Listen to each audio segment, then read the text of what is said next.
Everyone, some people come later. First of all, I'm really sorry for my voice. This is not the usual voice I used to have. But it's getting improving, really, because on Monday, I had no voice at all.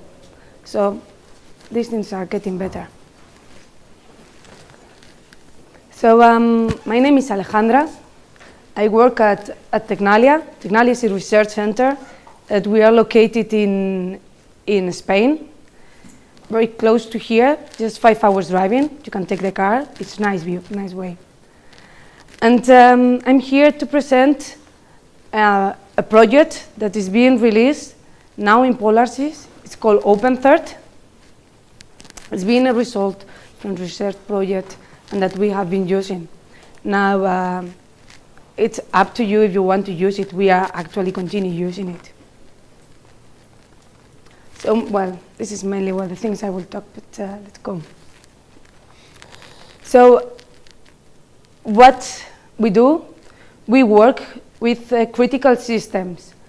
These systems are important ones, are those that in case of a failure, in case of something goes wrong, you could put people or the environment in danger. So you don't really want to have any failure. Because of that, you want an authority to get a certification saying, yes, I approve this system to go on the market. We are talking about planes, about cars, about the railway domain, about so many domains. And going into the authority takes you quite a long time and money. So what's our objective with OpenCert? We're trying to reduce the time, cost, effort that you need to do dealing with all these certification artifacts and activities. I don't know if you have ever read a standard. I saw yesterday there were some documents like saying ISO 26262. That's a standard for the automotive domain. If you have ever printed, it's about this big. It's very difficult to understand some of it. I've read it for a couple of times. It's been my book before going to bed. I read some pages before going to bed. It's perfect to read it because you will sleep so well. Well, if you go to the avionics domain, this is even worse because they have so many standards, and really understanding these standards is difficult because they are quite ambiguous. And then all the effort that you have to put to get this stamp.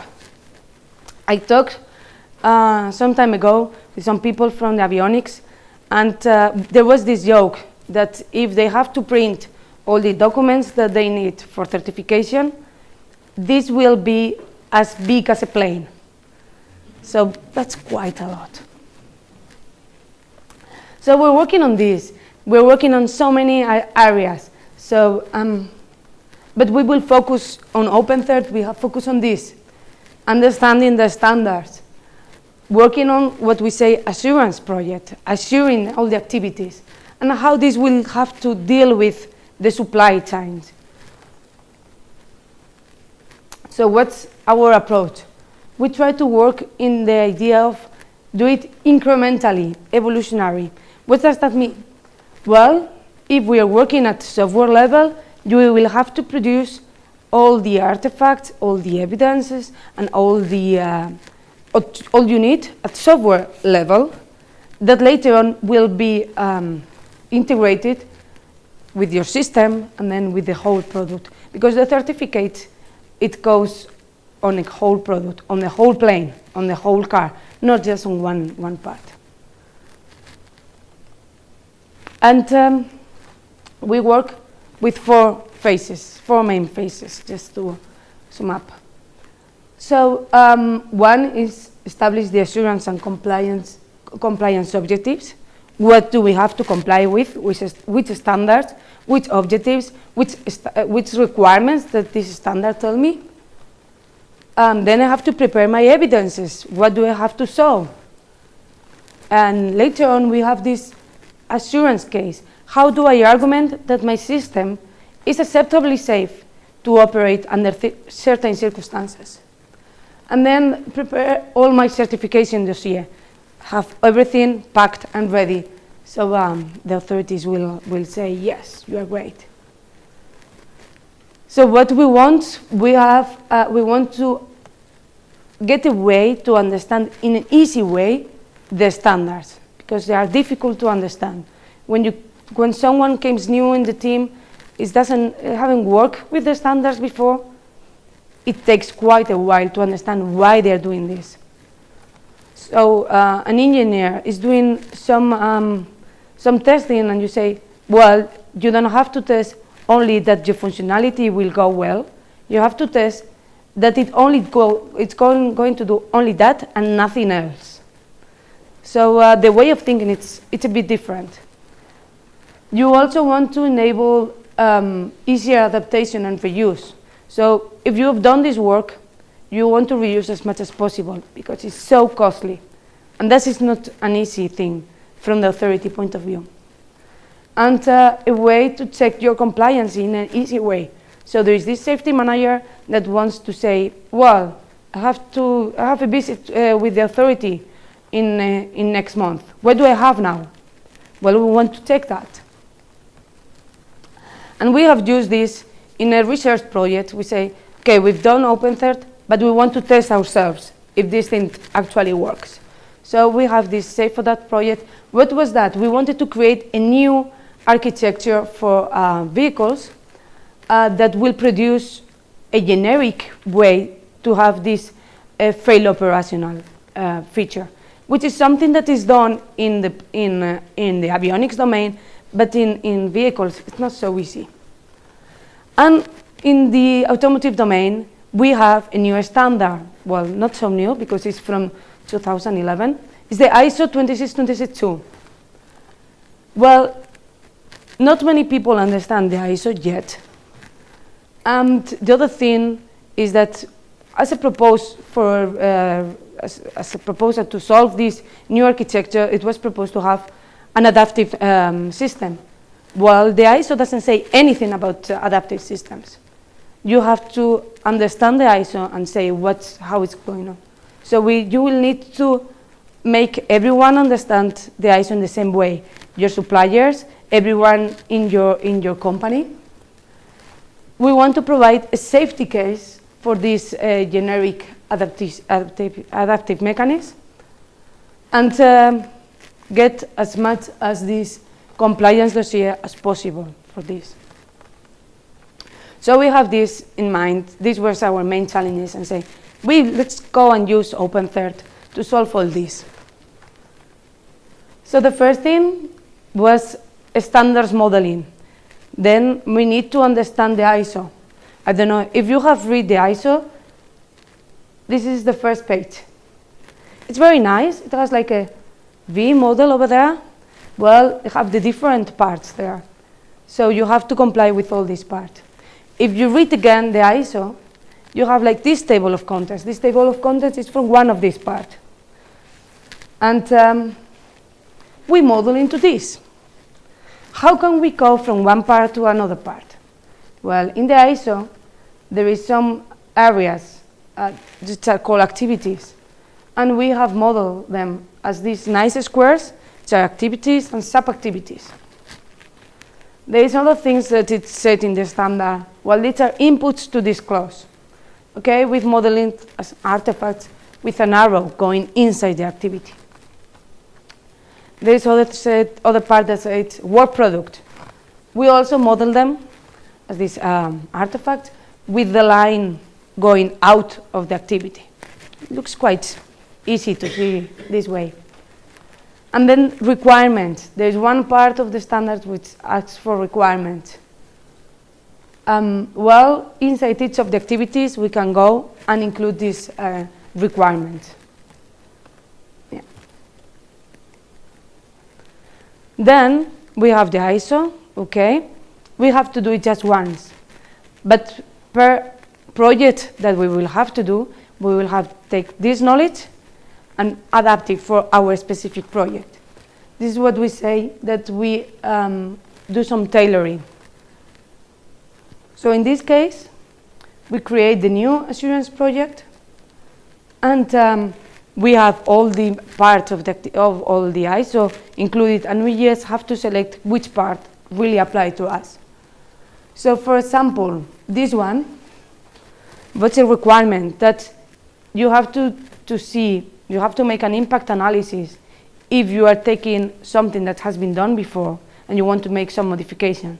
It was new, so we don't have to check that, one less. So we choose which part of the standards really apply to us, which activities, which requirements really apply to us. We just check it, and we can later on even do some tailoring. So we do make some tailoring because we said the ISO doesn't say anything about the adaptive systems, and we do want to put something on it. So we include some new requirements, like for example, when you make your hazard analysis, you have to take into account when you are doing the adaptation. Imagine you are changing the behavior, and while you are changing your behavior, you introduce a new hazard. Well, we have to include that in our analysis. And this was one of the adaptive modification we made, which is there. We can show to the authority, well, this was something that we understand it's important. Then we said, okay, we need an evidence manager. We have to prepare the evidences that we will show. So we have a model for evidences. It's mainly we describe what do we need. We can say, we can make evaluations on those evidences, saying, well, I have a criteria, I want to say if it's complete or not. So this is my criteria, and I'm going to evaluate it. All that is there. Well, you also need to say which version I'm using it, because this artifact might have evolved through the life cycle, and I want to have all the versions. Okay, let's include that. And we even included, if you have an SVN repository, we can take that information out of the SVN and include it here. And even just get direct to the file if you want to check it. So we have all this all included. Then we say, okay, we also need to have the assurance case. So we want to say that our system is acceptably safe. What we do first, we put our architecture, how we say these are the main areas what I will argue about. So we make this. We've used this structure. This was specifically interesting because we were doing just one part of the whole car. And in the modules, we say this part is for us. But that argument, I argue about how I will be integrated with other parts. So I can actually put that very clear and then be easy to detect, okay, I'm integrating my part with the others.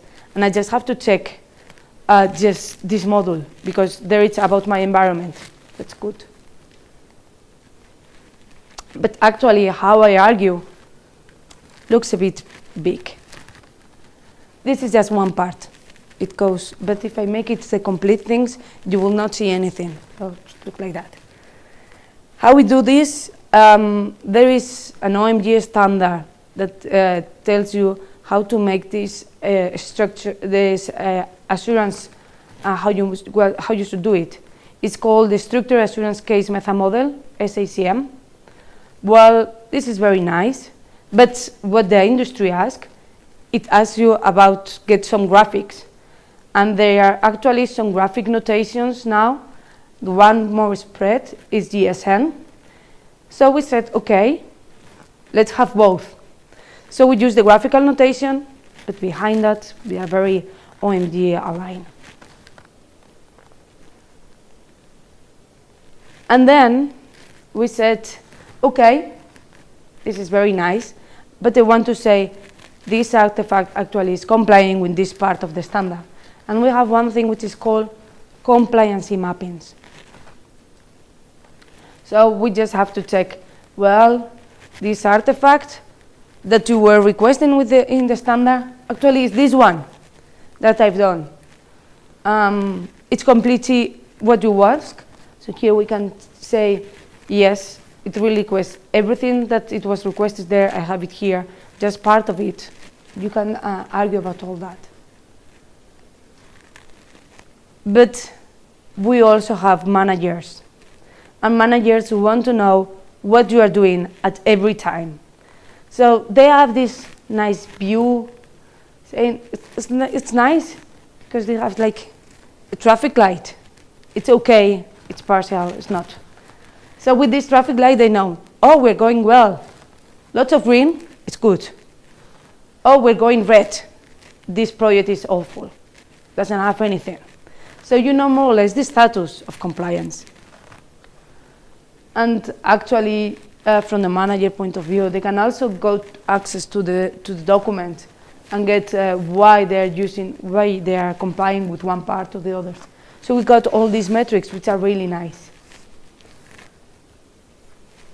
As I said, if you want to do an impact analysis, you can say, well, how this will affect to the other part with all these metrics.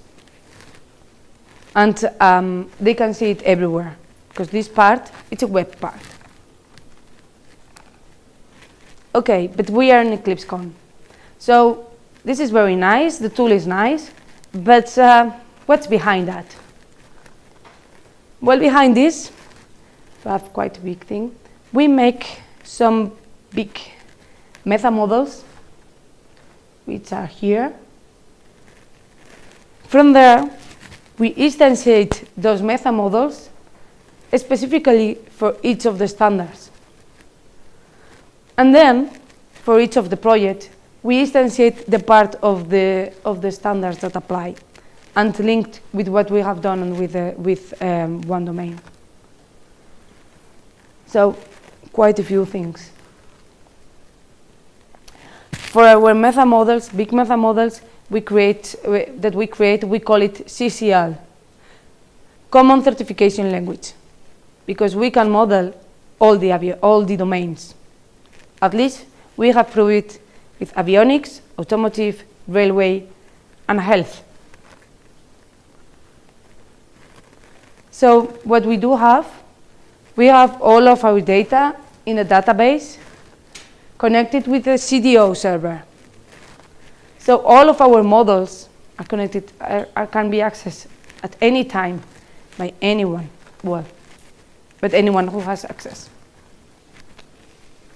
How we use it, we have different client services that connects to this. And the manager, well, they have these web servers that connect to some part. And well, we have a REST API. It's actually just for processes to connect with external tools. This REST client, it's out of the scope of OpenCert. But, well, if you have an external tool and want to connect, we are happy to connect it. Well, let's go deeper into this. So we have quite a few modules with all these features.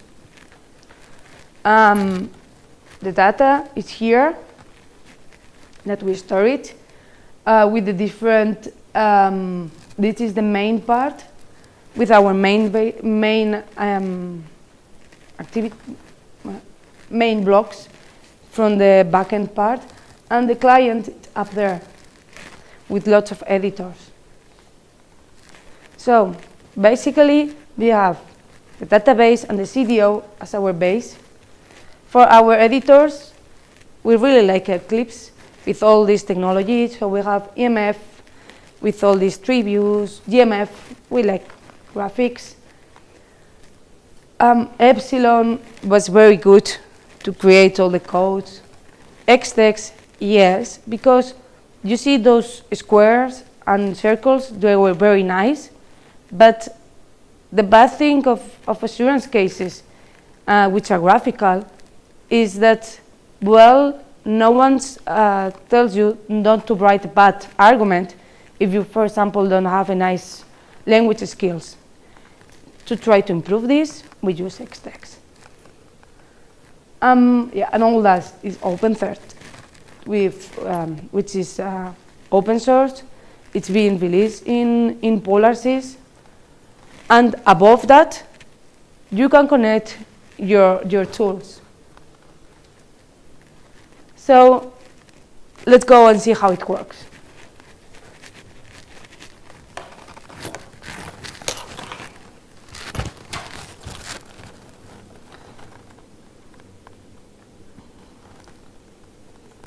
Yeah, I don't know if you see it well. This is the client part.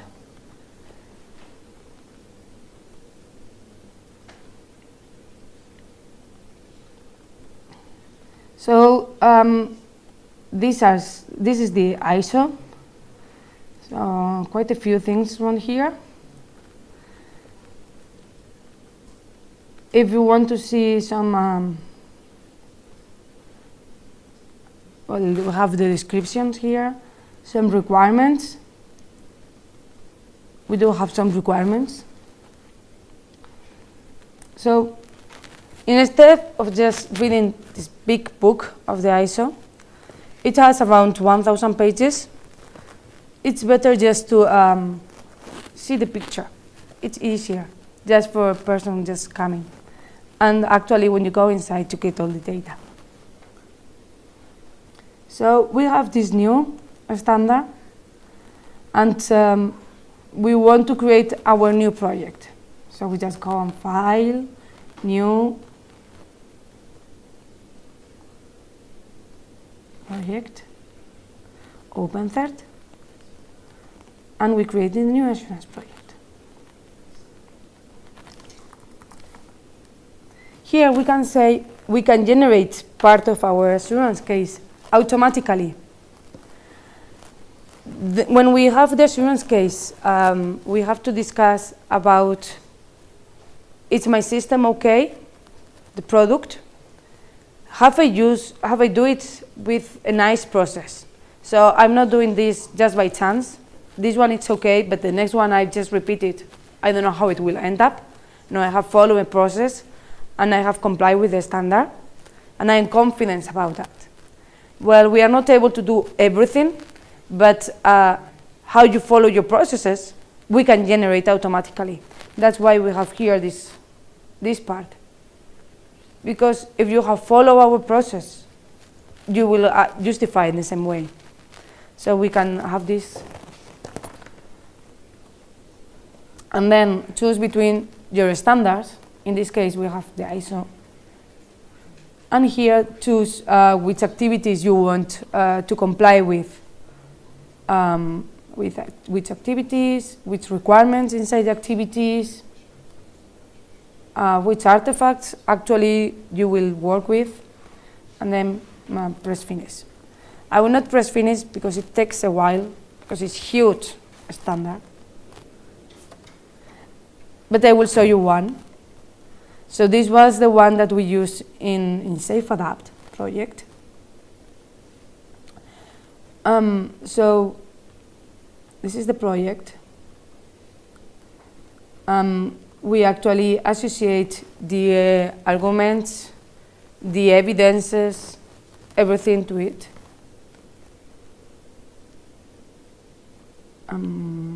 Yeah, let's go and see some evidences.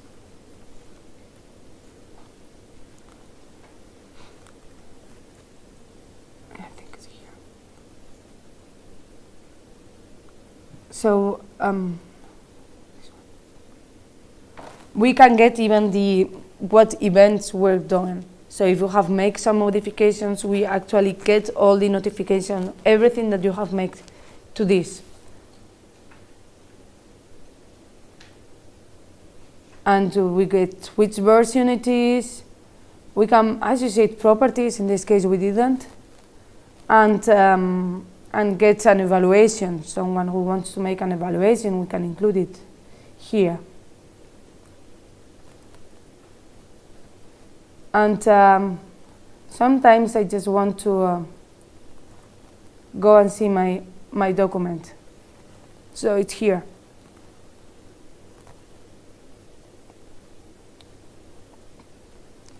And related to arguments, well, the part that I told you, well, we generate something automatically.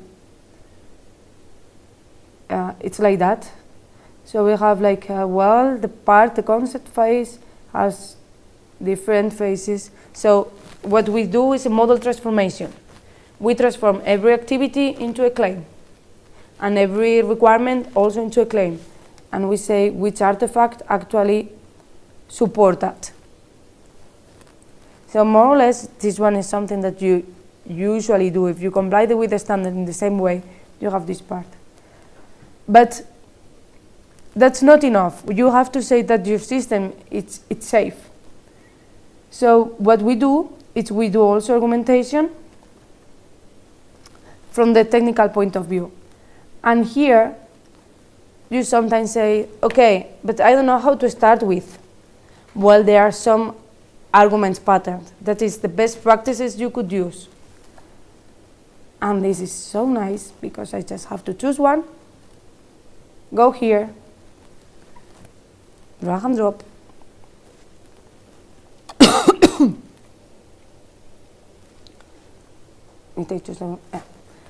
And I got everything done. So my pattern is there. It's nothing to start with. It's not completely blank page. I actually can use the best practices that are done. Maybe because they are published, maybe because those are the ones that you decided in your company. Those are there. And the other thing is, well, you have this, the manager who wants to see everything. Okay, let's go and see. Managers don't want to have many things installed. They like the web part. So we have a web part. Yeah. I can choose my project and see how it is. So as I told you, it looks like a traffic light saying, okay, green, it's compliant. Yellow, it's partially. I haven't done completely, but some part of it is done. And red, it's, sorry, I don't have this part. If you go here, let's see if it's, I can actually justify why. So I get the justification why. So say, yes, this document, it's compliant because, well, it fully complies with this part. So I get the justification why. It's not because I say so. I have the argument why. Why did I say that? So all it's in here.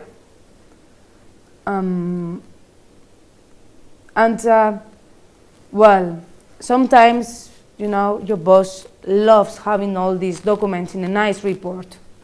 So we have here, I don't know why it looks so bad.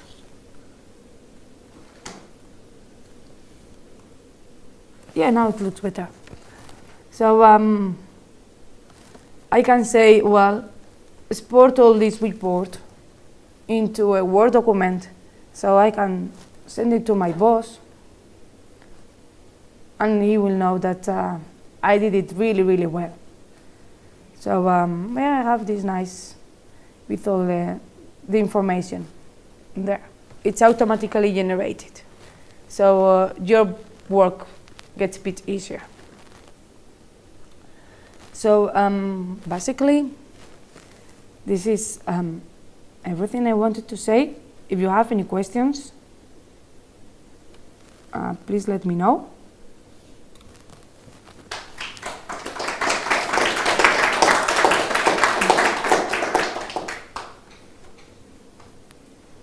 And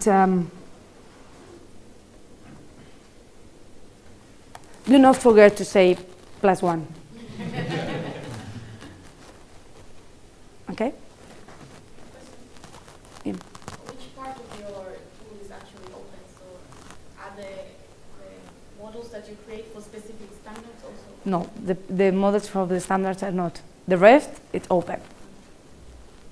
one of the things why it's not open source, because the standard have an IP and you have to pay for them. That's one of the reasons we will have problems if we just give it away. But then if a person wants to use them and they have the standard, then they will have to Model them. show you that they have it and you can put them on. Or you model them. Why not model by yourself? But I thought the part that I want to reuse. How long does it take to model? Well, that depends who do it. So I was part of the people who were creating this CCL, so I know how to do it. And I was also part of the people who were programming, just as this high person here. And so it doesn't took us too much. In a couple of weeks, we have the complete standard model, the ISO, and we also model in less than 2 weeks the DO178C. But we were people who have read the standards before, understand the standards, and know how to use this. So you really need people who knows the standard. And for example, for us, we provide some training on how to use the tool, how to model everything. And people from, just give you an example, this we've done in another project, in OpenCert project. We were working with people from Thales. We were providing the training on how to use the tool and everything. And the people from the avionics directorate, they were able to model by themselves in a bit more than 1 week. So these people really know the standard. So it's up to you. If you don't know the standard, then you have a problem. Yeah. You spoke mainly of compliance with standards.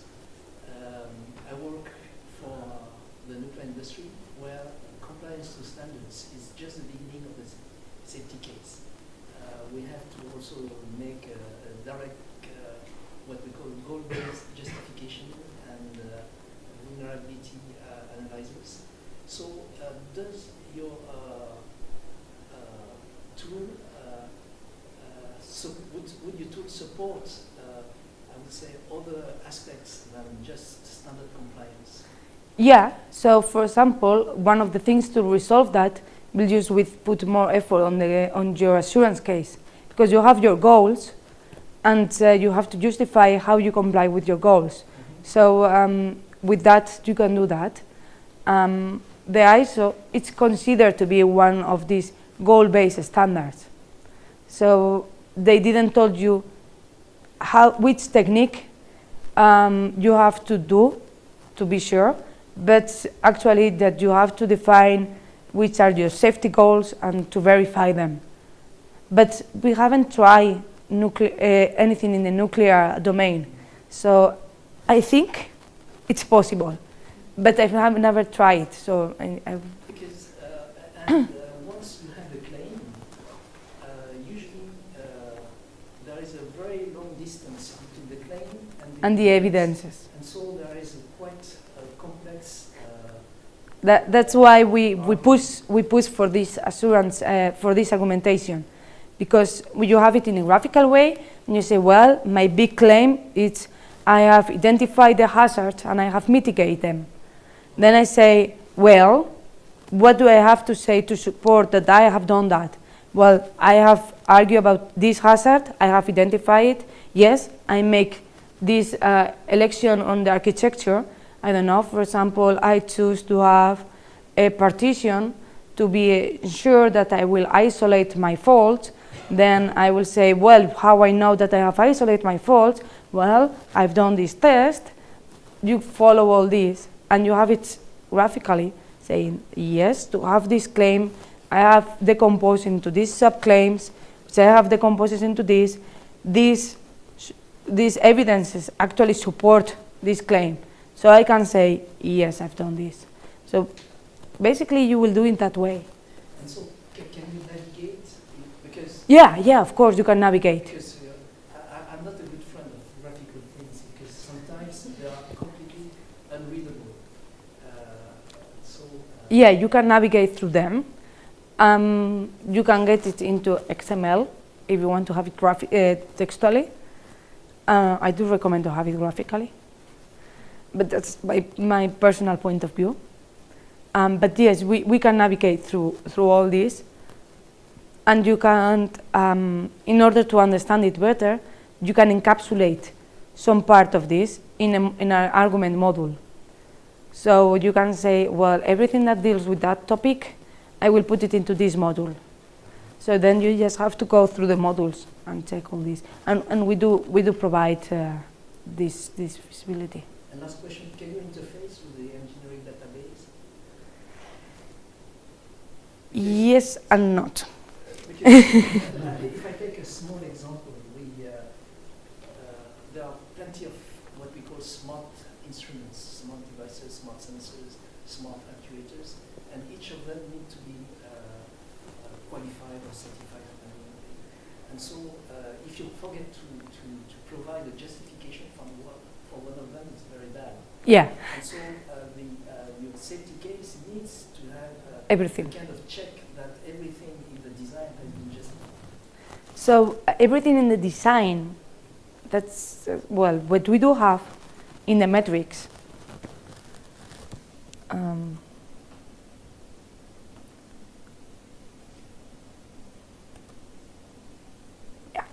So I have these metrics, and I can say how many metrics do not have a support of the evidence. So I have a claim, and it's not supported by an evidence. I can identify that here. My point is to make sure that you have the right set of claims initially. No. But we're working on a project now to try to integrate all this engineering part with us. We are just started with a new project on this. It has started in April, but the idea is to deal with that and also deal with what happened with security. So this is something that we are just starting to work with.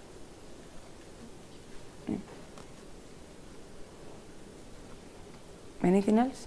Just another question. Sometimes it's read the product that is evolving, they need to certify it again. Or do you tools for this kind of scenario? Yes. So what we can do is we can actually reuse a complete project. And when we reuse a complete project, we can say which part we are reusing it. So we identify which part have changed. Typically, you can do that kind of impact analysis. So what we do,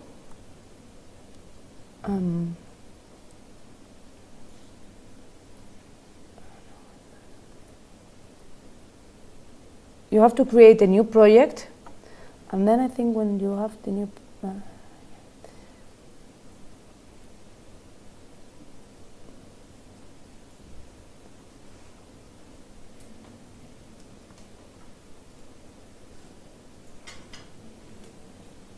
¿Dónde estaba lo del cross project? ¿Qué es hacer un reuse de proyecto? Sí. En las horas project. Tienes que meter después un botón ahí de reuse. Aquí. Este es. Okay. Yeah. So we have when we have the assurance project, there is one button. We say cross project. We actually done this with cross project and cross domain. So actually, for example, you want your product to be reused in the same domain, but make some modification.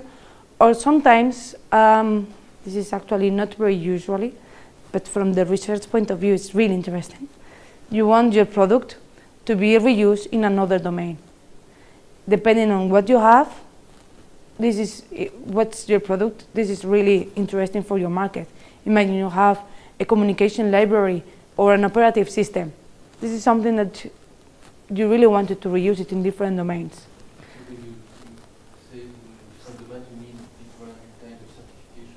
Yeah. So we're working on that. It's still very simple what we do, but we continue on this area. So for example, for the cross project, what you said,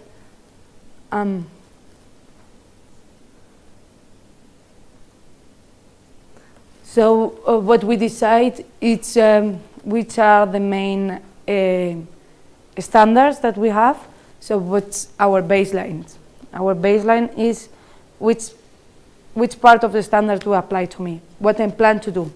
So I choose the baselines I want, the evidences that I will reuse, the arguments I want to reuse, the process I want to reuse. I get all this. I choose which one I want, and then I just do mapping from one to another.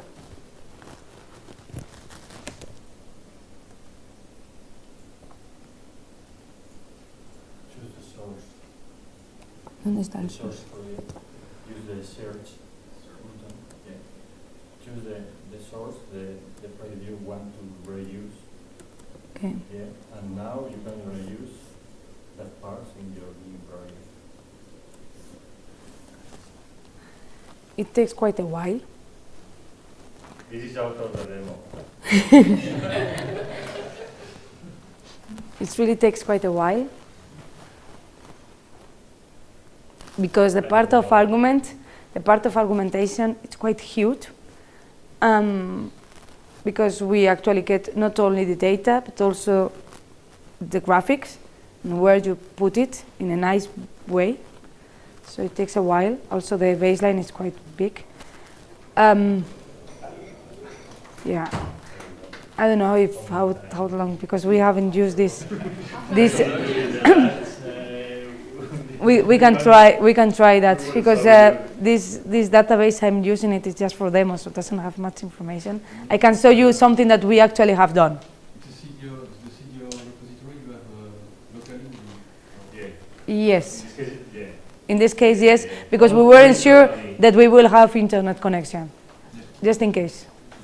But we have tried it with a CDO server in another country and connected it, and it was okay.